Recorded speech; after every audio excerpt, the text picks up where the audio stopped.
Women's two serial இனி வரப்போகிற எபிசோட்ஸ்க்கான review தான் பார்க்க போகிறோம். அடுத்தடுத்த சுவாரஸ்யங்களை தெரிஞ்சுக்கிறதுக்கு இந்த வீடியோவை ஸ்கிப் பண்ணாம கடைசி வரைக்கும் பாருங்கள். பாண்டியன் குடும்பத்தில் இருக்கிற எல்லாருமே இப்போ பாக்கியத்தோட நகையை கொடுக்கறதுக்காக போலீஸ் ஸ்டேஷனுக்கு போயிட்டு இருக்காங்க. இந்த பக்கம் பார்த்தீங்கன்னா நம்ம பாக்கியம் இருந்துட்டு இந்த நகையை வச்சு ஒரு ட்ராமா பண்ணிடணும் அப்படின்னு யோசிச்சுக்கிட்டே வராங்க. நம்ம பாண்டியன் குடும்பத்தில் இருக்கிறவங்க இத்தோட சனியை முடிஞ்சிச்சு அப்படின்னு நினச்சிக்கிட்டு இருக்காங்க. ஆனால் இப்போதான் பெரிய குண்டியை வெடிக்க போகுதுன்னு அவங்களுக்கு தெரியல. அதுக்கப்புறம் என்ன, நம்ம பாண்டியன் குடும்பத்தில் இருக்கிற எல்லாருமே போலீஸ் ஸ்டேஷனுக்கு வந்துடுறாங்க. வந்த உடனே நம்ம சரவணன் இருந்துட்டு அதாவது அந்த மேடத்துக்கிட்ட போயிட்டு இந்தாங்க மேடம் அவங்க போட்ட நகை அப்படின்னு சொல்லி கொடுக்கவும், இதில் 80 பவுன் நகை இருக்கா அப்படின்னு சொல்லி கேட்குறாங்க. இங்கே பாருங்க மேடம், அவங்க 80 பவுன் நகை தான் போட்டாங்களான்னு எனக்கு தெரியவே தெரியாது, அவங்க போட்ட நகை இதுதான் அப்படின்னு சொல்லி கொடுக்குறாங்க. அதுக்கப்புறம் நம்ம பாக்கியத்துக்கிட்டே இங்கே பாருங்கம்மா உங்கள் நகையெல்லாம் சரியா இருக்கான்னு சொல்லி பார்த்துக்கோங்க அப்படின்னு சொல்லும்போது, அதுக்கப்புறம் நம்ம பாக்கியம் இருந்துட்டு நகையெல்லாம் திருப்பி திருப்பி பார்த்துக்கிட்டு இருக்காங்க. அதுக்கப்புறம் ஒரு சத்தத்தை விடுறாங்க, ஐயோ ஐயோ ஐயோன்னு சொல்லிட்டு ஒரு சத்தத்தை விடவும், இதை கேட்ட நம்ம பாண்டியன் குடும்பத்தில் இருக்கிற எல்லாருமே பயங்கர ஷாக்ல நம்ம பாக்கியத்தை பார்க்குறாங்க. அதுக்கப்புறம் போலீஸ் இருந்துட்டு இங்கே பாருங்கம்மா என்னம்மா ஆச்சு அப்படின்னு சொல்லி கேட்கவும், இங்கே பாருங்க மேடம் நான் கொடுத்தது 80 பவுன் நகை, இந்த நகையெல்லாம் பார்த்தா கவரிங் மாதிரியே தெரியுது மேடம், அங்கங்கே கருப்பு கருப்பாக இருக்குது அப்படின்னு சொல்கிறாங்க.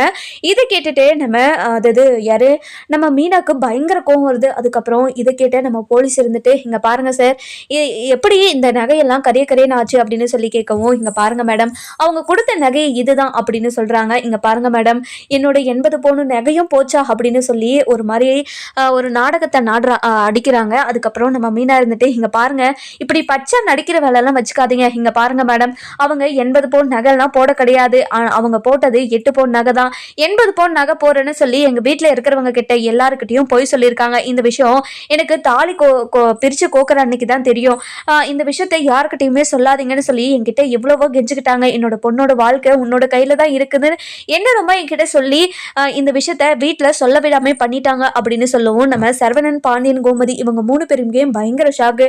இந்த விஷயத்த நம்ம கிட்ட கூட சொல்லலையே அப்படின்னு கோமதி ஒரு பக்கம் மனசுக்குள்ள பயங்கர கோவத்துல இருக்காங்க நம்ம மீனா மேல. அதுக்கப்புறம் என்ன, போலீஸ் இருந்துட்டு இங்கே பாருங்கம்மா உங்கள் பொண்ணை வர சொல்லுங்க, உங்கள் பொண்ணை வர சொன்னாதான் உண்மை எது பொய் எதுன்னு எங்களுக்கு தெரியும் அப்படின்னு சொல்லிடுறாங்க. அதுக்கப்புறம் பாக்கியம் இருந்துட்டு கால் பண்ணுறதுக்காக வெளியே போகிறாங்க. வெளியே போன உடனே போலீஸ் இருந்துட்டு இங்கே பாருங்கம்மா நீங்கள் இங்கே நின்று அதாவது கால் பண்ணுங்க அப்படின்னு சொல்லிடுறாங்க. அதுக்கப்புறம் வேறு வழியே தெரியாமல் நம்ம பாக்கியம் இருந்துட்டு மயிலுக்கு கால் பண்ணி போலீஸ் ஸ்டேஷனுக்கு வர சொல்லிடுறாங்க. அதுக்கப்புறம் நம்ம மயிலும் போலீஸ் ஸ்டேஷனுக்கு கிளம்பி வந்துடுறாங்க. வந்த உடனே போலீஸ் இருந்துட்டு இங்கே பாருங்கம்மா உங்கள் மாமியார் குடும்பத்தில் இருக்கிறவங்கலாம் பொய் சொல்கிறாங்களா உண்மையாக சொல்கிறாங்களா, நீங்கள் 80 பவுன் நகையை போட்டுக்கிட்டு தான் அந்த வீட்டுக்கு போனீங்களா அப்படின்னு சொல்ல கேட்கவும், மீனா இருந்துட்டு இங்கே பாருங்கக்கா இது வரைக்கும் அதாவது இந்த குடும்பத்துக்கு நீங்கள் துரோகம் பண்ணதே போதும், இதுக்கப்புறம் நீங்கள் துரோகம் பண்ணாதீங்க, உண்மையை மட்டும் பேசுங்க அப்படின்னு சொல்லவும், இதை கேட்ட நம்ம மயிலுக்கு என்ன பண்ணுறதுனே தெரியல, அம்மா பக்கம் நிற்கிறதா இல்லை மாமியார் பக்கம் நிற்கிறதா அப்படின்னு சொல்லி யோசிச்சுக்கிட்டே இருக்காங்க.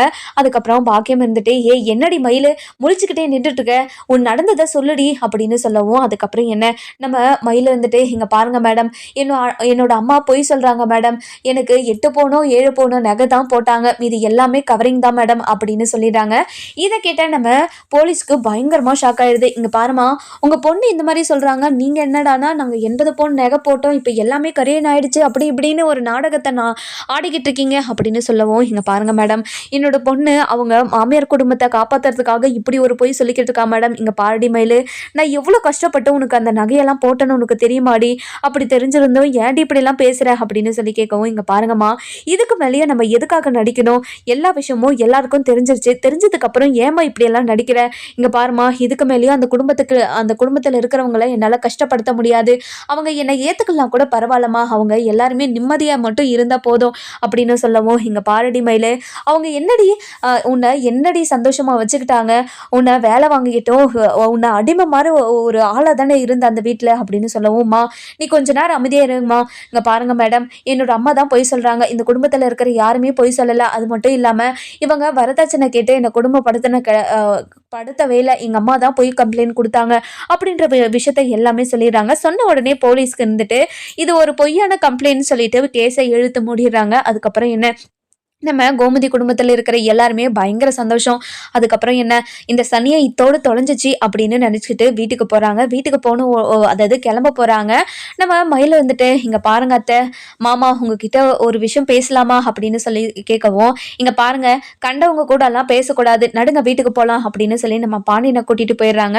மயிலுக்கு ஒரு பக்கம் பயங்கர அழுக. "கடவுளே, என்னோட வாழ்க்கை மட்டும் எதுக்காக இப்படி இருக்கு? நான் யாருக்கு என்ன பாவம் பண்ணேன்? என்னோட பெத்தவங்க பேச்ச தானே கேட்டேன். பெத்தவங்க பேச்ச கேட்டா வாழ்க்கை நல்லா இருக்கணும்னு எல்லாருமே சொல்லுவாங்கல்ல. அப்படி நினைச்சு தானே இப்போ இந்த பேச்சை கேட்டேன் நானு. ஆனா என்னோட வாழ்க்கை இந்த மாதிரி ஆயிடுச்சுங்க ஆயிடுச்சே." அப்படின்னு சொல்லி பயங்கரமா அழுதுகிட்டே உக்காந்துக்கிட்டு இருக்காங்க. நம்ம பாக்கியம் வெளியே வராங்க. "ஏ கூறு கட்டவில்லை, உனக்கு வாழ தான் தெரியலன்னு நினைச்சேன். உனக்கு இப்போ புத்தியும் இல்லைன்னு எனக்கு தெரிஞ்சிருச்சுடி. உன்னோட வாழ்க்கையை காப்பாத்துறதுக்காக நான் எவ்வளவு எல்லாம் கஷ்டப்பட்டுக்கிட்டு இருக்கேன். ஆனா நீ ஒரே ஒரு நிமிஷத்துல எல்லாத்தையும் உடைச்சிட்டல. நீ இனிமே உன்னோட வாழ்க்கை எப்படி போனாலும் நான் உன்னோட வாழ்க்கையில தலையிடவே மாட்டேன். நீ எப்படியாவது போய்க்கோ." அப்படின்னு சொல்லிடுறாங்க. இதை கேட்ட நம்ம மயில் வந்துட்டு, "இங்க பாருமா, நான் அந்த வீட்டில் இருக்கக்கூடாதுன்றதுக்காக தான் நீ இப்படியெல்லாம் பண்ணிக்கிட்டு இருந்தேன். நான் இனிமேல் அந்த வீட்டில் இருக்கிறதில்ல. நான் அந்த வீட்டை விட்டு போயிடுறேன்." அப்படின்னு சொல்லிடுறாங்க. அதுக்கப்புறம் என்ன, நம்ம கோமதி வீட்டுக்கு போயிடுறாங்க. வீட்டுக்கு போன உடனே நம்ம சரவணன் கிட்ட, "இங்க பாருடா சரவணா, உன்னை பிடிச்ச சனியை இத்தட ஒளிஞ்சதுன்னு நினச்சிக்கோடா. நீ இதுக்கு மேலே ஒரு புது வாழ்க்கையை வாழணும், சரியா?" அப்படின்னு சொல்லவும், இதை கேட்ட சரவணன் வந்துட்டு, "இங்க பாருங்கம்மா, என்னோட வாழ்க்கையை நினச்சி நீங்கள் கஷ்டப்பட்டுக்கிட்டு இருக்காதீங்க. ஏதோ என்னோட வாழ்க்கையில் கெட்ட நேரமாக இருந்திருக்குது போல. இப்போ அதெல்லாம் முடிஞ்சு நல்ல நேரம் ஸ்டார்ட் ஆக போகுதுன்னு நான் நினச்சிக்கிறேம்மா. நீங்கள் என்ன நினச்சி நீ ஃபீல் பண்ணிக்கிட்டு இருக்காதீங்கம்மா." அப்படின்னு சொல்லி நம்ம சரவணன் பாண்டியனுக்கும் சரி, நம்ம கோமதிக்கும் சரி ஆறுதல் சொல்லிக்கிட்டு இருக்காங்க. அந்த நேரம் பார்த்து முத்துவேலும் சக்திவேலும் வீட்டுக்கு வெளியே வந்து நின்றுட்டு இருக்காங்க. அதுக்கப்புறம் பழனி இருந்துட்டு, "அக்கா அக்கா" அப்படின்னு சொல்லி கூப்பிட்டுக்கிட்டு இருக்காவும், நம்ம அதாவது கோமதி இருந்துட்டு வெளியே போய் பார்க்குறாங்க. பார்த்த உடனே நம்ம கோமதிக்கு நெஞ்சு வெடிச்சிடுற மாதிரி ஆயிடுது. அதுக்கப்புறம் என்ன, "அண்ணே வாங்கண்ணே உள்ள, என்னண்ணே வாங்கண்ணே" அப்படின்னு சொல்லி ஒரு மாதிரி தகச்சு போய் கூப்பிடுறாங்க உள்ள. "என்ன கோமதி, நாங்கள் உள்ளே வரலாமா?" அப்படின்னு நம்ம முத்துவேல் கேட்கவும், "அண்ணன் என்னண்ணா கேள்வி இது, வாங்கண்ணா உள்ள, பழனி வாடா உள்ள" அப்படின்னு சொல்லி உள்ளே கூட்டிகிட்டு போகிறாங்க. உள்ளே போன உடனே நம்ம பாண்டியன் இருந்துட்டு முத்துவேலையும் சக்திவேலும் பார்த்துட்டு ஒரு மாதிரி பேய் பிடிச்ச மாதிரி நின்றுட்டு இருக்காரு. அதுக்கப்புறம் நம்ம ராஜு இருந்துட்டு, "அப்பா" அப்படின்னு சொல்லி அழுதுகிட்டே வந்து நம்ம முத்துவேலை கட்டி பிடிச்சிக்கிறாரு. அதுக்கப்புறம் நம்ம முத்துவேல் இருந்துட்டு, நல்லா இருக்கியாம்மா ராஜி?" அப்படின்னு சொல்லி கேட்கவும், "நல்லா இருக்கேன்ப்பா. நீங்கள் என் கூட பேசினதை நினச்சி இன்னும் சந்தோஷமாக இருக்கேன் நான். நீங்கள்லாம் என் கூட பேசவே மாட்டீங்கன்னு நினச்சிக்கிட்டு இருந்தேன். ஆனால் நீங்கள் எல்லாருமே பேசுறத நினச்சி எனக்கு ரொம்ப சந்தோஷமாக இருக்குதுப்பா. அது மட்டும் இல்லாமல் அத்தை கூட நீங்கள் எல்லாருமே இப்படி பேசும்போது எனக்கு அவ்வளோ மனசுக்கு நிறைவாக இருக்குதுப்பா. நீங்கள் அத்தையை ஏற்றுக்கவே மாட்டீங்க அப்படின்னு நினச்சிக்கிட்டு இருந்தேன்ப்பா. ஆனால் நீங்கள் அத்தையை ஏத்துக்கிட்டதை நினைச்சா அவ்வளவு சந்தோஷமா இருக்குதுப்பா." அப்படின்னு சொல்லி நம்ம ராஜு ஒரு பக்கம் முத்துவேல் கிட்ட சொல்லிக்கிட்டு இருக்கோம். "சரிம்மா ராஜி, அம்மாவும் நானும் நாளைக்கு இந்த வீட்டுக்கு உனக்கு பொங்கல் சீரு கொடுக்கறதுக்காக வருவோம். நீ அப்போ நீ சந்தோஷமா இருப்பியா?" அப்படின்னு சொல்லி கேட்கவும், "என்னப்பா பேசுறீங்க நீங்க எனக்கு கூட பேசுறதே அவ்வளோ பெரிய சந்தோஷம். எனக்கு பொங்கல் சீரெல்லாம் கொடுக்குறேன்னு சொல்றீங்க. எனக்கு இன்னும் சந்தோஷமா இருக்குதுப்பா." அப்படின்னு சொல்லி பயங்கர சந்தோஷத்துல பேசிக்கிட்டு இருக்காங்க. அதுக்கப்புறம் நம்ம ராஜு சந்தோஷமா பேசிக்கிட்டு இருக்கிறத பார்த்த கதிருக்கு, ராஜை இவ்வளோ சந்தோஷமா பார்த்து ரொம்ப நாள் ஆச்சு அப்படின்னு சொல்லி நினச்சிக்கிட்டு இருக்காங்க. அதுக்கப்புறம் என்ன, நம்ம ராஜு கிட்ட, "இங்க பாருமா ராஜி, நீ கொஞ்சம் ஓரமா நில்லு, நான் கோமதி கிட்ட பேசிக்கிறேன்." அப்படின்னு சொல்லி கோமதி கிட்ட போறாங்க. அதுக்கப்புறம் சக்திவேல் இருந்துட்டு பழனி கிட்ட, "பழனி அதெல்லாம் எடுத்து வை தட்டுல" அப்படின்னு சொல்லி சொல்றவும், அதுக்கப்புறம் பழனி இருந்துட்டு தாமலை தட்டுல பழம், அதாவது ட்ரெஸ்ஸு, நிறைய திங்ஸ் எல்லாம் வைக்கிறாங்க. வச்சுட்டு, "அண்ணன் இந்தாங்கண்ணே" அப்படின்னு சொல்லி கொடுக்கும். அதுக்கப்புறம் என்ன, நம்ம முத்துவேலும் சக்திவேலும் அது 2 பேருமே சேர்ந்து நம்ம கோமதி கிட்ட, "இந்தா கோமதி, உனக்கு பொங்கல் சீரு கொண்டு வந்திருக்கோம். இத்தனை வருஷமா எங்களால் பொங்கல் சீரு உனக்கு பண்ண முடியல. ஆனால் இப்போ நாங்கள் பண்ணணும்னு ஆசைப்படுறோம். என்னோட சீரை ஏற்றுப்பியா?" அப்படின்னு சொல்லி கேட்கவும், நம்ம கோமதிக்கு மாலை மலையாக தண்ணி வந்துக்கிட்டே இருக்கு. அதுக்கப்புறம் பழனி இருந்துட்டு, "அக்கா, உனக்கு தாய் வீட்டு சீரு வரவே வரதில்லைன்னு சொல்லிட்டு நீ எவ்வளோ ஃபீல் பண்ணிக்கிட்டு இருந்த. ஆனால் இப்போ அண்ணனுங்களே வந்து உனக்கு சீர் கொடுக்கறத பார்த்தாவே எனக்கு அவ்வளோ சந்தோஷமா இருக்குது. இந்த விஷயம் ஆத்தாக்கு இன்னும் தெரியாது. ஆத்தாக்கு தெரிஞ்சா இன்னும் சந்தோஷப்படும். ஆத்தாவை கூட்டிட்டு வந்துட்டுமா?" அப்படின்னு சொல்லி முத்துவேல் கிட்ட கேட்கவும், "சரிடா பழனி, போய் கூட்டிட்டு வா" அப்படின்னு சொல்லிடுறாங்க. அதுக்கப்புறம் நம்ம பழனி இருந்துட்டு குடுகுடுன்னு ஓடி போயிட்டு நம்ம காந்திமதி கிட்ட, "ஆத்தா, உனக்கு ஒரு விஷயம் சர்ப்ரைஸாக சொல்ல போகிறேன்" அப்படின்னு சொல்லவும், "என்னடா பழனி, என்னடா சர்ப்ரைஸான விஷயம்?" அப்படின்னு சொல்லி கேட்கவும், இல்லாத்தா, நாங்கள் நம்ம நம்ம கோமதி அக்கா வீட்டுக்கு போகலாமா அப்படின்னு சொல்லி கேட்கவும், எதுக்காகடா திடீர்னு அவள் வீட்டுக்கு போகணும், சொல்லுடா என்னடா விஷயம் அப்படின்னு சொல்லி கேட்குறாங்க. "இல்லாத்தா, நான் நான் நான் ஒன்று சொல்ல போகிறேன்" அப்படின்னு சொல்கிறாங்க. "என்னடா சொல்ல போகிற, என்னடா மலிப்புக்கிட்டே இருக்க, என்ன விஷயம் உனக்கு சொல்லு" அப்படின்னு சொல்லி கேட்கவும், அதுக்கப்புறம் என்ன நம்ம பழனி இருந்துட்டு, "ஆத்தா, அண்ணனுங்க 2 பேரும் கோமதி அக்கா வீட்டில் தான் இருக்காங்க" அப்படின்னு சொல்லவும், இதை கேட்டுட்டு நம்ம சுகன்யா இருந்துட்டு, "என்னங்க சொல்கிறீங்க, மாமாங்க 2 பேரும் அங்கே இருக்காங்களா, அவங்க எப்படி அங்கே போனாங்க, கோமதி அத்தாச்சே ஏற்றுக்கிட்டாங்களா அவங்க" அப்படின்னு சொல்லி கேட்கவும், "என்ன சுகன்யா, அண்ணனுங்க 2 பேரும் கோமதி அக்காவை ஏற்றுக்கிட்டது உனக்கு பிடிக்கல போலியே, எதுக்காக இப்படி ரொம்ப ஆச்சரியமாக கேட்குறேன்" அப்படின்னு சொல்லவும், "இல்லைங்க, அதாவது வாழ்க்கை முழுக்க நான் அதாவது கோமதி அத்தாச்சியை நான் ஏற்றுக்கவே மாட்டேன்னு சொல்லிக்கிட்டு இருந்த 2 பேரும் இப்போ அவங்க வீட்டுக்கு போயிருக்காங்களாம், அதனால தான் ரொம்பவே அதிர்ச்சியில் கேட்டேன், வேற எதுவும் இல்லை, என்னை தப்பாலாம் நினச்சிக்காதீங்க" அப்படின்னு சொல்லவும், நம்ம மாறி இருந்துட்டு, "என்ன சுகன்யா, அதாவது பழனி கேட்கறதுல அது இது என்ன தப்பு இருக்குது, அவன் கரெக்டாக தானே கேட்குறான், ஏதோ அவங்க 2 பேரையும் ஏற்றுக்கவே கூடாது அப்படின்னு நினச்சிக்கிட்டு இருந்த மாதிரியே இருக்குது" அப்படின்னு சொல்லவும், "என்னக்கா நீங்களும் அதே மாதிரி பேசுகிறீங்களே, நான் அவங்க 2 பேரும் இது நாள் வரைக்கும் அந்த மாதிரி இருந்ததில்ல, போனதில்லை, இப்போ திடீர்னு போயிருக்கிறத நினச்சா அவ்வளோ அவ்வளோ ஷாக்காக இருக்குது" அப்படின்னு சொல்லவும், நீ ரொம்ப ஷாக்காக இருக்கணும்னா, அவங்க 2 பேருமே போலீஸ் ஸ்டேஷனுக்கு போனாங்கல்ல, அப்போவே நீ ஷாக் ஆயிருக்கணும், ஆனால் திடீர்னு இப்போ ஷாக் ஆயிரு. இல்லைக்கா, அவங்க ஏதோ பொண்ணுக்கும், அதாவது பொண்ணு பாசத்தில் போயிட்டாரோன்னு நினச்சேன், ஆனால் இப்போது அக்கா, அதாவது அத்தாச்சிக்காக தான் போயிருக்காங்கன்னு நினச்சாவே எனக்கு அவ்வளோ ஷாக்கிங்காக இருக்குது" அப்படின்னு சொல்கிறாங்க. இங்கே பாருங்க, யாருமே பேசாங்கதுங்க, என்னோட பசங்க 2 பேரும் அங்கே போயிட்டு கோமதி கிட்ட நின்றுட்டு இருக்காங்க, இப்போ நான் அங்கே இருக்கணும்னு நினைக்கிறாங்க, இப்போ நான் ரொம்ப சந்தோஷமாக போக போகிறேன், இப்போ யாரும் எதுவும் பேசாதீங்க, நம்ம அப்புறமா வந்து பேசிக்கலாம் அப்படின்னு காந்திமதி பயங்கர சந்தோஷத்தோட, "வாட பழனி போகலாம்" அப்படின்னு பழனியை கூட்டிகிட்டு கோமதி வீட்டுக்கு போயிடுறாங்க. போன உடனே நம்ம முத்துவேலும் சக்திவேலும் கையில் பழத்தட்டோட பழத்தட்டு ட்ரெஸ்ஸு அப்படின்னு சொல்லி நிறைய வச்சுக்கிட்டுறத பார்த்துட்டு பயங்கர சந்தோஷம். அதுக்கப்புறம் முத்து, "சக்தி, என்னடா இதெல்லாம்" அப்படின்னு சொல்லி கேட்கவும், "வாங்கத்தான், உங்ககிட்ட சொல்லிட்டு வரலான்னு தான் நினச்சிட்டு இருந்தோம், ஆனால் இப்போவே கொடுத்துட்டு போயிடலான்னு நினச்சோம், ஆனால் பழனி தான் உங்களை கூட்டிகிட்டு வரட்டான்னு கேட்டானா, அதனால தான் உங்களை கூட்டிகிட்டு வான்னு சொன்னாத்தா" அப்படின்னு சொல்லவும், "இங்கே பாருடா சத்தி, முத்து, நீங்கள் இப்படி ஒரு விஷயத்த பண்ணுவீங்கன்னு நினச்சி கூட பார்க்கலடா, ஆனால் இவ்வளோ கூடிய சீக்கிரம் உங்களை மனசை இப்படியெல்லாம் மாற்றிப்பீங்கன்னு நினச்சி கூட பார்க்கலடா, மனசுக்கு அவ்வளோ நிறைவாகவும் சந்தோஷமாகவும் இருக்குது, முத்து மாறி எங்க" அப்படின்னு சொல்லி நம்ம அதாவது யாரு நம்ம முத்துவேல் கேட்கவும், இதை கேட்ட நம்ம அதாவது யாரு நம்ம காந்திமதி இருந்துட்டு, "அவங்க 2 பேரும் வீட்டில் இருக்கிறாங்கடா, சரி சரி, நம்ம பொங்கல் சீரை கொடுத்துட்டு நாளைக்கு வருவோம்" அப்படின்னு சொல்கிறாங்க. இதை கேட்ட நம்ம காந்திமதி இருந்துட்டு, "கோமதி, இது இத்தனை வருஷமா 30 வருஷமா உனக்கு எந்த ஒரு சீருமே பண்ணாமல் இருந்ததை நினச்சி நான் ஒவ்வொரு நாளும் கஷ்டப்பட்டுட்டு இருந்தது இருக்கா, ஆனால் இப்போது உனக்கு அவங்க அவங்க அண்ணனுங்க 2 பேரும் உனக்கு வந்து சீர் கொடுக்குறாங்க, வாங்கிக்கோமா" அப்படின்னு சொல்லி கேட்கவும், "இங்கே பாருங்கம்மா, நீங்கள் ஒட்டுமொத்தமாக எனக்காக தாய் வீட்டு சீரை கொடுக்கறத நினச்சி எனக்கு ரொம்ப சந்தோஷமாக இருக்குதுமா, நீங்கள் இப்படியெல்லாம் மாறுவீங்கன்னு நினச்சி கூட பார்க்கலாமா, அவ்வளோ சந்தோஷமாக இருக்குது தெரியுமா" அப்படின்னு சொல்லவும், இதை கேட்ட நம்ம பாண்டியன் இருந்துட்டு ஒரு மாதிரி என்னது, ஒரு மாதிரி அன்னீசியாக நின்றுட்டே இருக்காரு. அதுக்கப்புறம் என்ன பண்ணுறது ஏது பண்ணுறதுன்னு தெரியாமல் ஒரு மாதிரி கையெல்லாம் நடுக்கமா ஒரு மாதிரி நின்றுட்டுருக்காரு. அப்போ இதை பார்த்தா நம்ம சரவணன் இருந்துட்டு பாண்டியன்கிட்ட வந்து, "அப்பா என்னாச்சுப்பா, கையெல்லாம் நடுக்கமாக இருக்குது" அப்படின்னு சொல்லி கேட்கவும், "இங்கே பாருடா சரவணா, இதனால் வரைக்கும் இவங்களை எதிரியை மட்டும் பார்த்துட்டு இப்போது அவங்க எல்லா மனசும் நல்ல மனசாக மாறுதுன்னு நினச்சி அது என்னால் ஏற்றுக்க முடியலடா, அதெல்லாம் நல்லதுக்கா இல்லை கெட்டதுக்கான்னு எனக்கு ஒன்றுமே புரியலடா சரவணா" அப்படின்னு சொல்லவும், "இங்கே பாருங்கப்பா, அம்மாவை பாருங்க, அம்மா எவ்வளோ சந்தோஷமாக இருக்காங்கன்னு, அம்மா இவ்வளோ சந்தோஷமாக இருந்து நான் எப்பவுமே பார்த்ததே கிடையாது, அம்மா எவ்வளோ பாசத்தை வச்சிருப்பாங்க தாய் வீட்டு மேலே" அப்படின்னு சொல்லி பேசிக்கிட்டு இருக்கோம். அதுக்கப்புறம் கதிர் வராரு. வந்த உடனே, "என்னப்பா, என்ன விஷயம்" அப்படின்னு சொல்லி கேட்கவும், இங்கே பாருடா கதிர், அம்மா எவ்வளோ சந்தோஷமா இருக்காங்கன்னு பாருடா, அம்மா இவ்வளோ சந்தோஷமா இருந்து நான் எப்பவுமே பார்த்ததில்ல தெரியுமா அப்படின்னு சொல்லிக்கிட்டு இருக்காங்க. அதுக்கப்புறம் சுகன்யா இருந்துட்டு, என்ன அத்தாச்சி எங்க மேல கோவமா இருக்கீங்களா அப்படின்னு சொல்லவும், நம்ம கோமதி இருந்துட்டு, என்ன சுகன்யா உங்க மேல என்ன கோவம், ஏதோ ஒரு கோவத்துல பழனி அப்படியெல்லாம் பேசி நான் வீட்டை விட்டு துரத்துனது ரொம்ப பெரிய தப்புன்னு நான் இப்போ புரிஞ்சுக்கிட்டேன்.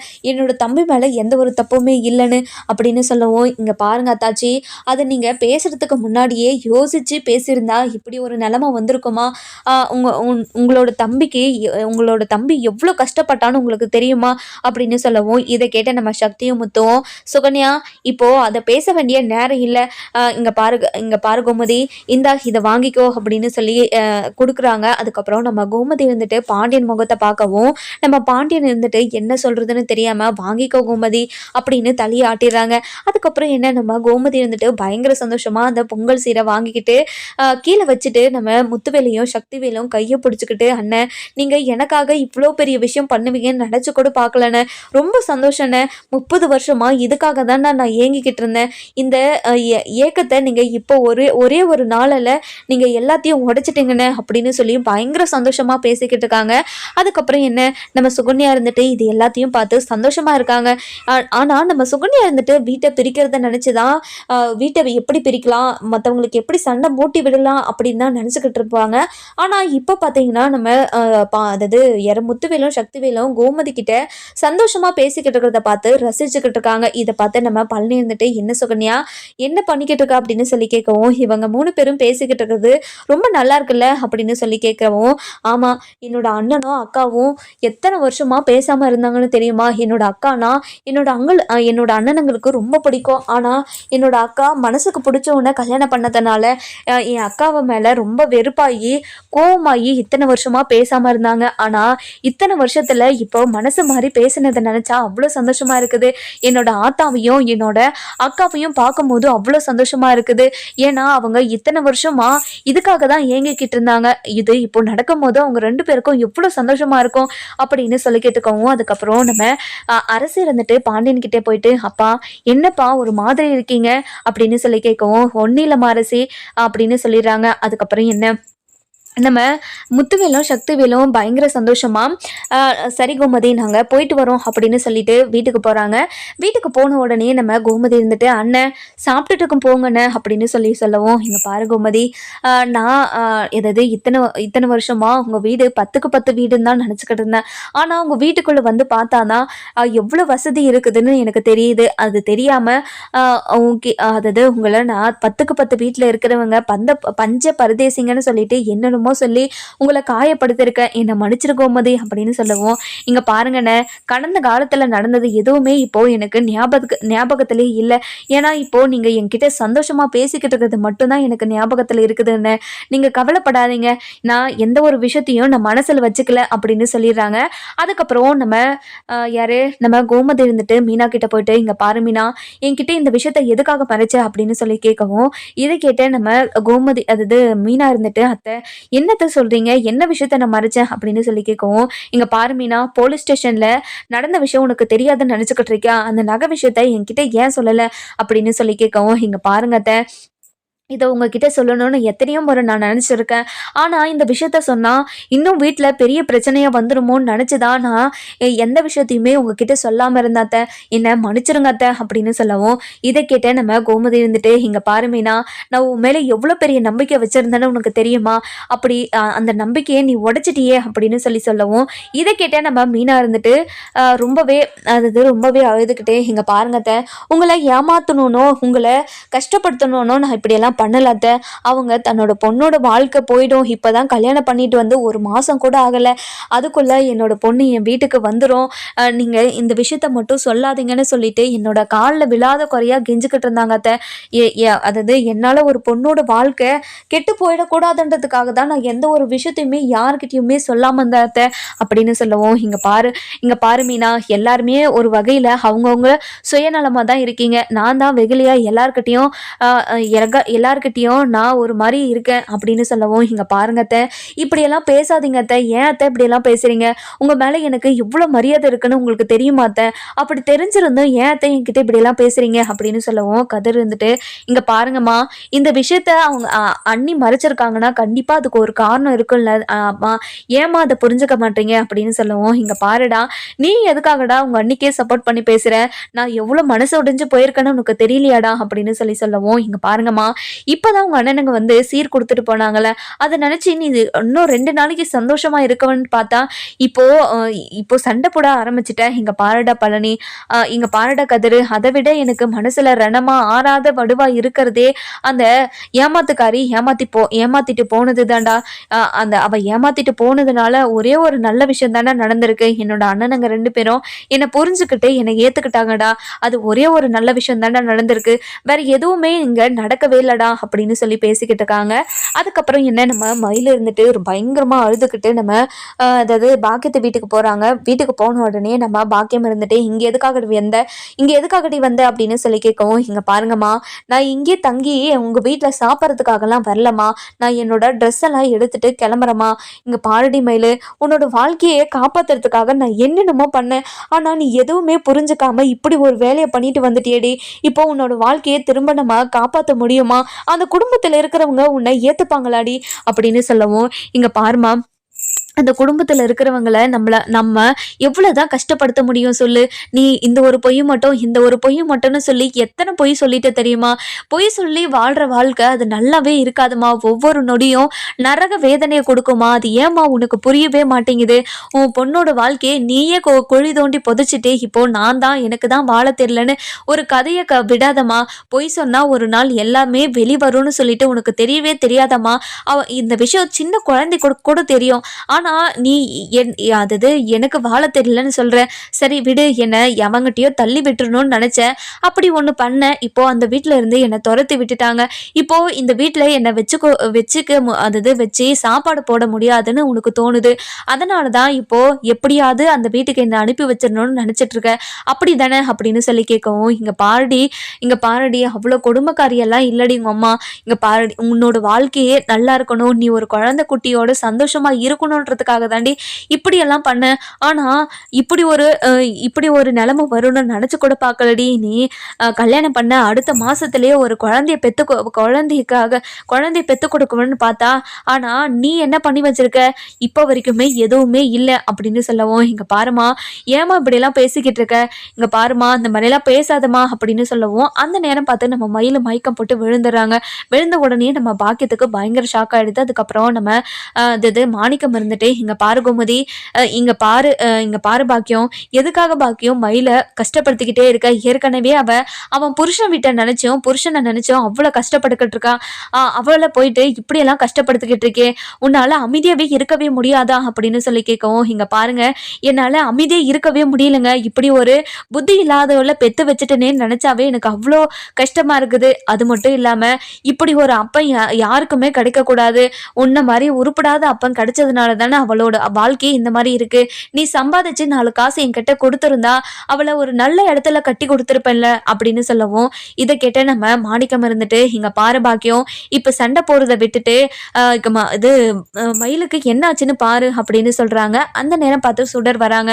வந்த உடனே, ஐயோ அக்கா என்னாச்சுக்கா, என்னாச்சுமா அக்காக்கு அப்படின்னு சொல்லவும், இங்க பாருடி, பேசிக்கிட்டே இருந்தாடி மயக்கம் போட்டு விழுந்துட்டான், என்ன ஏதுன்னு தெரியல அப்படின்னு சொல்றாங்க. அதுக்கப்புறம் தண்ணி தெளிக்கிறாங்க. தண்ணி தெளிச்ச உடனே நம்ம மயில இருந்துட்டு எழுந்து உட்காடுறாங்க. உட்காந்து என்னம்மா அப்படின்னு சொல்லவும், இங்க பாரு மயிலு, உனக்கு என்னாச்சு? எதுக்காக திடீர்னு மயக்கம் போட்டு விழுந்த அப்படின்னு சொல்லவும், இங்க பாருமா, எனக்கு திடீர்னு மயக்கம் வந்துருச்சுமா, இப்போ எனக்கு ஏதோ வாமிட் வர மாதிரி இருக்குதுமா அப்படின்னு சொல்லி வாந்தி எடுக்க போயிடுறாங்க. அதுக்கப்புறம் என்ன, நம்ம சுடர் இருந்துட்டு, நீ அக்கா கிட்ட பேசாம இருக்க முடியாதா? நீ பேசி பேசி அக்கா மனசை எப்படி கஷ்டப்படுத்திக்கிட்டே இருக்க? அக்கா ரொம்ப பாவமா. நீ சொன்ன பொய்யால தான் அக்காவோட வாழ்க்கை இப்படி இருக்குதுன்னே உனக்கு கொஞ்சம் கூட குற்ற உணர்ச்சி இல்லாம ஏமா இப்படி எல்லாம் பண்ணிக்கிட்டு இருக்க? இனிமே அக்கா கிட்ட நீ பேசுற வேலை வச்சுக்கிட்ட, அவ்வளவுதான் உனக்கு மரியாதை அப்படின்னு சொல்லி நம்ம மயிலுக்கிட்ட போறாங்க.